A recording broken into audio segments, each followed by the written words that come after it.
For two of the city's main thoroughfares. Here are the streets we're talking about. 5th and 6th. They're primary roads to and from the University of Montana.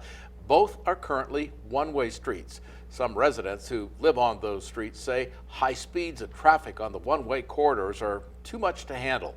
That's why the City Council heard about 5 different plans to change the amount of space for traffic, bike and parking lanes this week.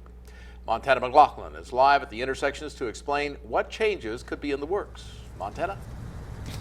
Yeah, Steve Lowell, residents say that these streets get especially congested during Grizz football games. They say they can always tell when it's rush hour simply because of the noise, which is why they say it's time for a change.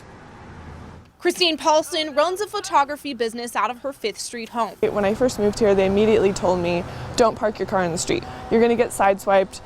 There's a good chance you'll lose a side mirror. I swear some people go 60 down this street, and there are a fair number of little kids in this area. She says she's lucky to have an undercover parking garage, but it's not the same for most of her neighbors.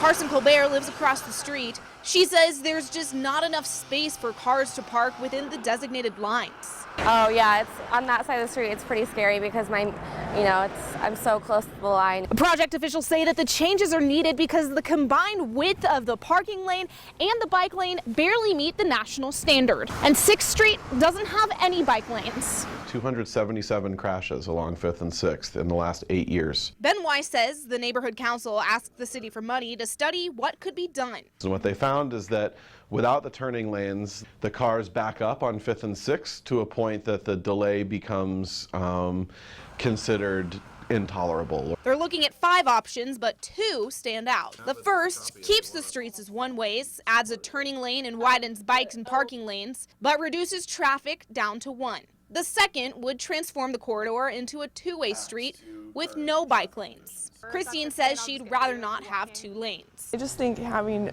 a 1 lane would just slow things down a little bit. But resident Nick Levan says it could help. There's people that are doing 50, and maybe if it was a 2-way, that wouldn't be an issue. Weiss says now the debate's all about what's best for people who live on and use these streets. Now, if the city decides to go with the option with no bike lanes, they're discussing rerouting the bike system to go down 4th Street. Now, as for the cost of all of this, city officials tell us it's too soon to put a price tag on anything, but the options that they have now are cheaper than doing any construction and having to completely widen the roadway. Reporting live in Missoula, Montana McLaughlin, NBC Montana. Project managers say City Council will recommend a plan December 14th. The Montana Department of Transportation will also have to approve any changes.